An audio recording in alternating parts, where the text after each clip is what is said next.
어느덧 벌써 3월의 마지막 날이네요. 요즘은 막 시간이 고속열차를 탄 것처럼 아주 그냥 빨리 흘러가는 것 같습니다. 3월달 참 피곤한 장에서 고생들 많으셨는데 어찌됐건 오늘이 마지막 날이니까 잘 마무리를 한번 해봤으면 좋겠습니다. 컨디션이 좀 안 좋은 상황이었는데 그래도 오늘 어제보다는 한결 조금 나아서 다행이라는 생각이 좀 듭니다. 이게 뭐라고 해야 될까요? 그냥 설상가상이라고 해야 될까? 현재 시장에 대한 해법이 크게 보이지 않습니다. 지금 어제도 그렇고 오늘도 그렇고 제가 이따가 뉴스 시간에 좀 알려드리겠지만 트럼프 대통령 즉 미국 측이 호르무즈 해협을 봉쇄 이걸 풀지 않아도 종전이 가능하다. 미국은 제가 저번에도 이제 표로 잠깐 설명을 드렸지만 세계 최고의 산유국에다가 세계 최고의 LNG 그런 이제 가지고 있고 세일 오일을 증산을 통해서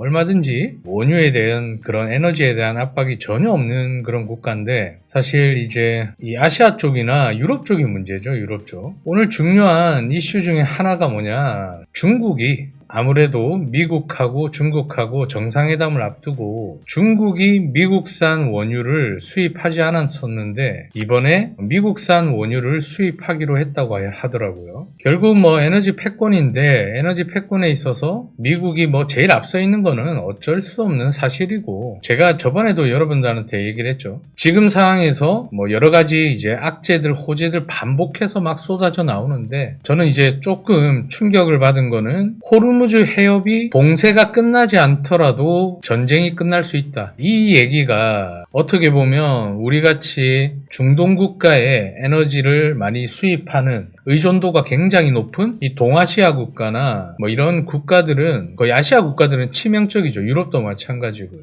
치명적인데 이게 과연 맞는 건지라는 생각이 들 정도로 사실 모르겠습니다. 아무리 유가가 진정이 된다고 하더라도. 근데 미국은 전혀 상관이 없다. 그렇기 때문에 저런 대담한 지금 생각들도 하고 있는 건 아닌가. 제가 지금 방금 전에 얘기한 거 있죠. 미국 측의 입장도 이해가 되고 그리고 미국이 지금 단단히 지금 이 동맹국들이나 유럽한테 배신감을 느끼고 좀 삐져 있다. 트럼프 대통령 이 트위터에 무슨 내용이 나왔냐면 제가 잠깐 설명을 드리겠습니다. 지금 제가 글 쓴 거 보이시죠? 제가 항상 여러분들한테 다보스 포럼 때도 그린란드 섬 가지고 미국이 지금 유럽과 다퉜었잖아요. 그리고 계속해서 동맹국들한테 미국이 이만큼 너희들한테 많이 양보를 했기 때문에 너네들도 우리를 위해서 뭔가를 좀 해달라. 이러면서 이제 관세 문제도 이제 동맹 국가들한테도 어떻게 보면 우리가 생각할 때는 좀 가혹하다고 판단할 수도 있겠지만 우리나라뿐만 아니라 일본이나 유럽이나 동맹 국가들한테도 관세를 부과하고 그랬던 부분들이 분명히 있습니다. 그럼에도 불구하고 왜 전 세계가 미국을 상대로 관세를 그만큼 올리더라도 미국과 거래를 하려고 하냐? 미국이 제일 많이 팔려요. 답은 하나예요. 미국 소비시장이 제일 크고 미국 기술력이 제일 좋고 미국이란 시장이 없으면 전 세계가 망합니다. 중국 아무리 갖다 팔아봤자 소비가 이루어지지가 않아요. 그렇기 때문에 전 세계적으로 미국한테 달려드는 건데 지금 트럼프 대통령이 방금 전에 이런 얘기를 합니다. 호르무즈 해협 때문에 항공유를 확보하지 못하는 모든 국가들 예컨대 이란 제거 작전에 참여를 거부했던 국가들 영국과 같은 그런 나라들한테 제안한다. 첫째, 미국에서 에너지 구매해라. LNG 든 원유든 우리는 충분한 물량을 보유하고 있다. 둘째, 늦었지만 용기를 갖추고 해협으로 가서 직접 확보하라. 근데 이번에 여기에 있어서 많은 유럽 국가들도 그렇고 우리나라도 좀 미지근한 반응을 보였었잖아요. 근데 여기서 문제가 됐던 게 스페인 문제가 좀 컸던 것 같아요. 스페인이 앞으로 어떻게 할지는 모르겠지만 미국하고는 완전히 갈라설 것 같습니다. 트럼프 대통령이 마지막으로 이제 스스로 너네들이 싸우는 법을 배워야 할 것이다. 미국은 더 이상 당신들을 도와주지 않을 것이며 이는 당신들이 우리를 돕지 않는 것 같다. 이렇게 보면 트럼프 저 또라이 또 지들밖에 모르네 이렇게 생각할 수가 있잖아요. 근데 저는 트럼프 대통령이 이 트위터를 쓴 거에 대해서는 일부분 저는 동의를 하는 입장이에요. 미국이 전 세계적으로 군사력을 행사하고 미국의 보호 아래서 어떻게 보면 조금 편하게 있었던 건 아닌가 저는 그런 생각을 합니다. 아무리 미워도 믿고 뭐라고 해도 우리나라 국익에 도움이 되는 길이 어떤 길인지 우리가 봐야 되잖아요. 근데 지금 유럽 애들이 정신을 못 차렸어요. 유럽 애들도. 지금 이 이슈가 지금 나왔습니다. 호르무즈 해협 봉쇄가 뭐 계속 이어지더라도 우리가 원하는 성과를 얻었기 때문에 종전을 할 수 있다라는 식으로 지금 미국 측이 바뀌고 있어요. 왜 그런 줄 아세요? 유럽 측이나 우리나라나 뭐 다른 이제 동맹 국가들이 아주 그냥 미지근한 반응을 보이니까. 그래서 지금 이 트위터가 나오면서 지금 자산들이 좀 급등을 좀 한 것 같습니다. 특히 유럽 국가들. 근데 우리나라도 안전하진 않다. 지금 그렇게 생각을 합니다. 결국에 우리나라도 잘 방어하던 주식들이 코스피 지수가 5,000대로 왔죠. 5,000 초반이죠, 오늘. 그러면 다른 국가들에 비해서 어느 정도 방어가 되어야 되는데 유로, 파운드, 엔화 뭐 전 세계 국가 화폐들 중에서 제일 꼴등으로 지금 방어가 되고 있어요. 41등. 그 42개의 통화 국가 중에 41등 하고 있어요. 굉장히 우리나라도 좀 심각한 상황이다. 우리나라도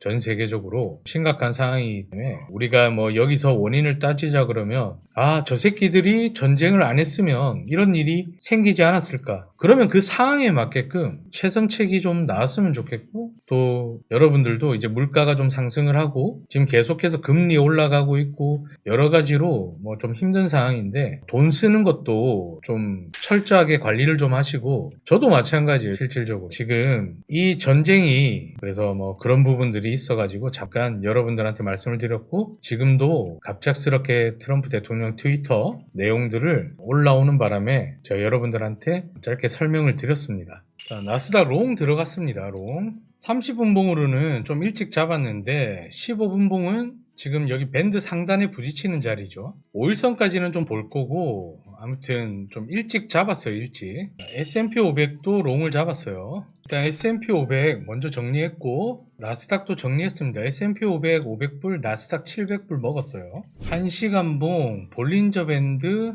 엣지에서 RSI 과매도나 가매수에서 30, 70 안으로 들어올 때 봉마감을 보고 진입합니다. 그래도 뭐 생각보다 좀 큰 타임프레임을 보고 계시네요. 지금 보시는 것처럼 과거 차트를 돌려봐도 과매도 가매수 구간 지금 보시면 이런 구간이 이제 RSI 상으로 과매도 구간이죠. 그러면 저는 제가 이제 말씀드리고 싶은 거는 볼린저 밴드랑 RSI랑 같이 활용하는 거 정말 좋아요. 예, 저는 솔직히 말해서 이것도 RSI 같은 경우도 긴 타임프레임을 보시는 분들한테는 선 하나를 추천을 드려요. 당연히 뭐 스토캐스틱이나 다른 뭐 MACD처럼 중심선이라고 하는 거를 저는 어느 정도 중요하게 봅니다. 자, 일단 첫 번째로 스카이님 같은 경우는 자, 지금 추세가 매도죠. 매도인데 지금 보시는 것처럼 RSI 30 밑으로 과매도 상태에 들어왔죠. 근데 과매도가 진행된 시점이 여기서부터예요. 근데 과매도가 되었다고 해서 우리가 매수를 잡게 되면 큰일 나죠. 그러면 어떻게 봐야 되냐? 바로 5일선이죠. 5일선. RSI가 과매도 상태일 때 여기서 반등이 좀 나와. 얘가 5일선을 지지하는지 체크하고 나서 여기서 매수를 잡는 거예요. 손절은 어디? 저점 잡으면 돼. 그냥 빠질 수도 있습니다.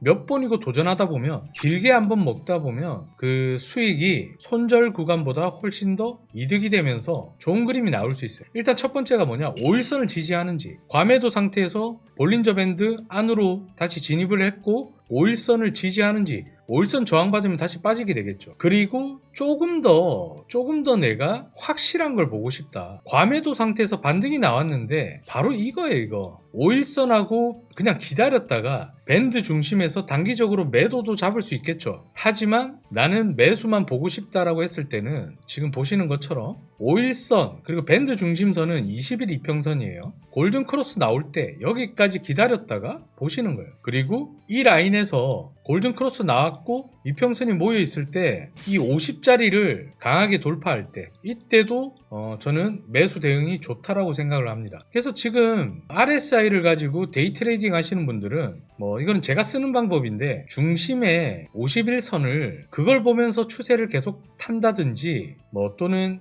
지금 구간 말씀하신 것처럼 만약에 매도가 나왔을 때 과매도 상태일 때 5일선을 이탈하고 5일선 지지를 받는다든지 아니면 5일선 21선 골든 크로스가 나온다든지 이런 것들을 같이 콜라보해서 보세요. 일단 15분 봉은 5일선 아래로 이탈을 했네요. 롱 들어갔어요. 짧게 볼 겁니다.